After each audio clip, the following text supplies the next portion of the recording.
తెలంగాణలో పార్టీ మారిన ఎమ్మెల్యేలపై వేటు తప్పేలా లేదు. కాంగ్రెస్ ఎన్ని ప్రయత్నాలు చేసినా వృధానే అయింది. ఫిరాయింపుల చట్టం ప్రకారం వారు పదవులు పోతాయి. ఇప్పటికే సుప్రీంకోర్టు స్పష్టం చేసింది. స్పీకర్ వారి పదవిని బర్తరఫ్ చేస్తూ ప్రకటన చేయకపోతే ఈసారి సుప్రీంకోర్టే ఆ పని చేసేలా ఉంది. ఈ నేపథ్యంలో వారి పదవులు పోతే తెలంగాణలో ఉప ఎన్నికలు జరగనున్నాయి. మరి ఆ ఎన్నికలు జరిగితే ఆ నియోజకవర్గాల పరిస్థితి ఏంటన్నది గ్రౌండ్ రిపోర్ట్లో తెలుసుకుందాం. దానం నాగేందర్ 3 దశాబ్దాల రాజకీయ అనుభవం. 2009 నుంచి వరుసగా ఎమ్మెల్యేగా గెలిచారు. బీఆర్ఎస్ పార్టీలో మంత్రిగా పనిచేశారు. తర్వాత 2023 ఎన్నికల్లో బీఆర్ఎస్ పార్టీపై గెలిచి కాంగ్రెస్లోకి పార్టీ మారారు. ఖైరతాబాద్ ఇది జనరల్ కేటగిరీ నియోజకవర్గం. హైటెక్ సిటీ, మాదాపూర్ వంటి అర్బన్ ఏరియాలను కవర్ చేస్తుంది. మొత్తం ఓటర్ల సంఖ్య దాదాపు 2.8 లక్షలు. ఇక 2023 అసెంబ్లీ ఎన్నికలు చూసుకుంటే ప్రధానంగా బీఆర్ఎస్కు కాంగ్రెస్కు మధ్య పోటీ ఉంది. బీఆర్ఎస్ పార్టీ నుంచి దానం నాగేందర్ నిలబడగా కాంగ్రెస్ పార్టీ నుంచి పి విజయారెడ్డి నిలుచున్నారు. దానం నాగేందర్కు 67,368 ఓట్లు పోలైతే సమీప కాంగ్రెస్ అభ్యర్థి పి విజయారెడ్డికి 45,358 ఓట్లు నమోదయ్యాయి. అంటే 22,010 ఓట్ల తేడాతో దానం నాగేందర్ గెలిచారు. 2018 అసెంబ్లీ ఎన్నికలు చూసుకున్నట్లయితే ఆ సమయంలో బీఆర్ఎస్ తరఫున దానం నాగేందర్ గెలుపొందారు.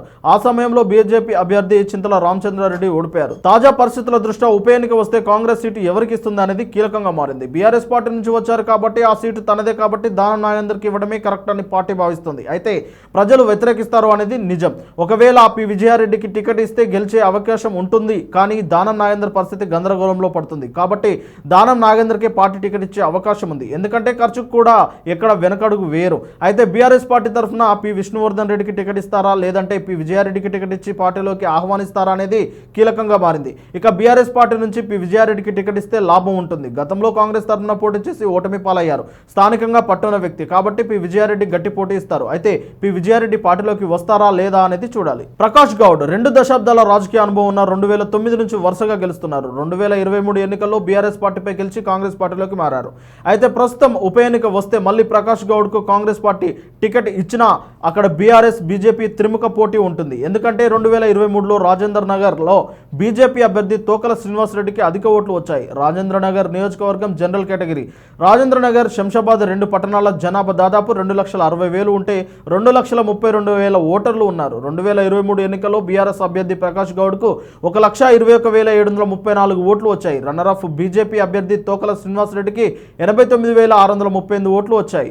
కాంగ్రెస్ అభ్యర్థి కస్తూరి నరేందర్కు 82,057 ఓట్లు వచ్చాయి. అంటే 32,096 ఓట్ల తేడాతో ప్రకాష్ గౌడ్ గెలిచారు. అయితే ఇప్పుడు ఉప ఎన్నికలో కాంగ్రెస్ పార్టీ ప్రకాష్ గౌడ్కు సీట్ ఇచ్చినా ఆయన గెలుస్తాడా అనేది ప్రధాన అంశం. ముఖ్యంగా ఆ ప్రాంతం అర్బన్ ఏరియా. బీజేపీ కూడా కొంత బలం కలిగి ఉంది. ప్రస్తుతం బీఆర్ఎస్ పార్టీ తరఫున పట్లొల్ల కార్తిక్ రెడ్డి యాక్టివ్గా తిరుగుతున్నారు. ఉప ఎన్నిక అంటూ వస్తే ఆయనకి సీట్ ఇవ్వాలని బీఆర్ఎస్ పార్టీ చూస్తుంది. టికెట్ ఇస్తే మంచి రిజల్ట్ అందిస్తాను అంటూ కార్తిక్ రెడ్డి గ్రౌండ్ వర్క్ మొదలు పెట్టారు. చూడాలి మరి రాజేంద్ర నగర్ ప్రజలు ఎవరికి ఓటు వేస్తారు.